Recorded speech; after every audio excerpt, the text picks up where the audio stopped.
அதாவது சமீப காலங்களில் இல்லை ரொம்ப நாளாக ரொம்ப வருஷமாகவே சரி தமிழ் சினிமாவில் குழந்தைகளுக்கான படம்ங்கிறது இல்லைங்கிற இல்லாமை ரொம்ப நாளாக இருந்துட்டு தான் இருக்குது. உங்களுக்குலாம் தெரியும் நினைக்கிறேன். என் பசங்களை நான் இன்றைக்கி ஸ்கூல்லேருந்து எங்கேயோ வந்துட்டு கொஞ்சம் வெளியில் எங்கேயாவது கூப்பிட்டு போகணும், போய் தேட்டருக்கு கூப்பிட்டு போனோம் அப்படின்னா நான் வந்து பசங்க விரும்பக்கூடிய படங்கள்னு எடுத்துகிட்டு போய் காட்ட ஆரம்பித்தோம்னா அது வன்முறையான படமாக மட்டும்தான் இருக்குது. படத்தோட பேரெல்லாம் சொல்ல முடிய மாட்டேங்குது. ஏன்னா நம்மளும் இந்த இதே துறையில் இயங்க வேண்டியிருக்கு, இந்த துறையில் இயங்கிக்கிட்டே இருக்கான அடுத்த கட்ட வேலைகளை செய்ய வேண்டியிருக்குங்கிறதுனால இன்னைக்கு குழந்தைகளுக்கான படங்கள், அதாவது குழந்தைங்களை வச்சு எடுக்கக்கூடிய படங்கள்லாம் குழந்தைங்களுக்கான படங்கள்னு இன்னும் படித்த பெரிய மேதாவிகளை பேசி தீர்றாங்க. குழந்தைகளை வச்சு எடுத்துக்கிட்டு இருக்கிற படங்கள், அதாவது படத்தில் குழந்தைகள் வந்துட்டாங்கன்னாலோ குழந்தைங்களை பற்றின சப்ஜெக்டை வச்சு ஒரு படம் வந்துருச்சுனாலே கூட அதை வந்து குழந்தைகளுக்கான படங்களாக நம்ம நினச்சிட்டு இருக்கோம். குற்றம் கடிதல்னு என்னோட திரைப்படம், அது குழந்தைகளுக்கான படம் கிடையாது, குழந்தைகளை பற்றிய படம். ஆனால் குழந்தைகளுக்கான படங்கள்னு நீங்கள் பார்த்தீங்கன்னா கடைசியாக எந்த படம்னு எனக்கே தெரியல. யோசிச்சு பார்த்தா அப்படிப்பட்ட படங்கள் ரொம்ப ரொம்ப குறைவான படங்கள் தான் வந்துகிட்டு இருக்கு.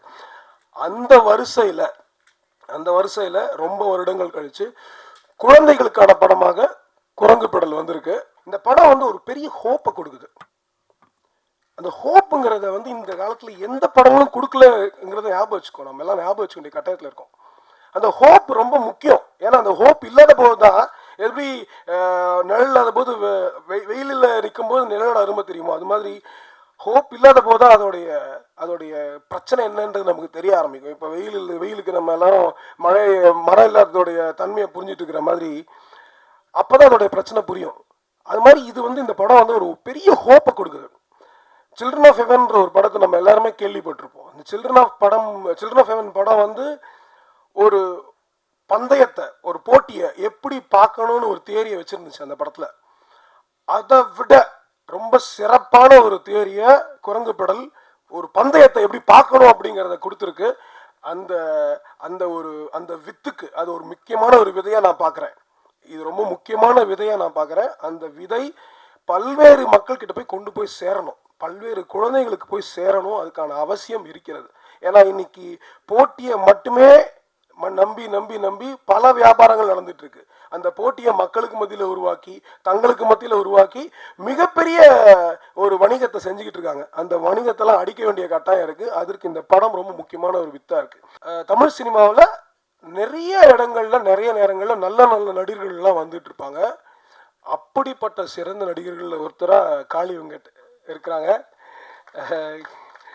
பயங்கரமான நடிகர், அவர் பயங்கர சிறப்பான நடிகர். அவரோட ப்ரெசன்ஸே வந்து ஆக்சுவலாக அந்த இடத்துல ரொம்ப ஒரு வித்தியாசத்தை உண்டு பண்ணியிருக்கு. ஒரு இயல்பாக நடிக்கிறதோடு மட்டும் இல்லாமல் சரியான மனமாற்றங்களை முகத்தில் கொண்டு வரதுங்கிறது அது சாதாரண விஷயம் இல்லை. ரொம்ப சிறப்பாக செஞ்சுருக்கீங்க, ரொம்ப நன்றி. அது பெரிய இந்த படத்துக்கு மிகப்பெரிய பலம் காளி வெங்கட். பிரம்மா சார், நீங்கள் தமிழ் சினிமாவில் குழந்தைகளுக்கான படமே வரதில்லை, நம்ம வேறு மாதிரி எடுக்கும் அப்படிங்காங்க. நம்ம தமிழில் வந்து ரொம்ப கொண்டாடுற படம் வந்து அஞ்சலி. அது உங்கள் பார்வையில் குழந்தைகளுக்கான படமா இல்லையா? இல்லையா சார்? என்ன காரணம் சொல்லு. அது குழந்தைகளுக்கான படம்னு சொல்ல முடியாது, குழந்தைங்களை பற்றின படம். நம்ம அடல்ட்ஸாகவும் நிறைய பேர் என்ஜாய் பண்ணாங்க. அதில் என்னென்னா நிறைய குழந்தைகள் இருந்தனால அந்த குழந்தைங்களா பார்த்து என்ஜாய் பண்ணுறதுக்கு நிறைய குழந்தைகளும் நம்ம இருந்தோம் அப்போ அந்த டைமில். அப்போ போய் பார்த்தோம். ஆனால் குழந்தைகள் பார்த்து என்ஜாய் பண்ணுறதுக்கான படங்கள் ஏகப்பட்ட படங்கள் இருக்குது.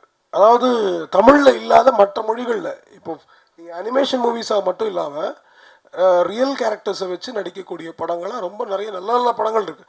லிட்டில் மிஸ் சன்ஷைன்னு ஒரு ஃபில்ம் இருக்குது.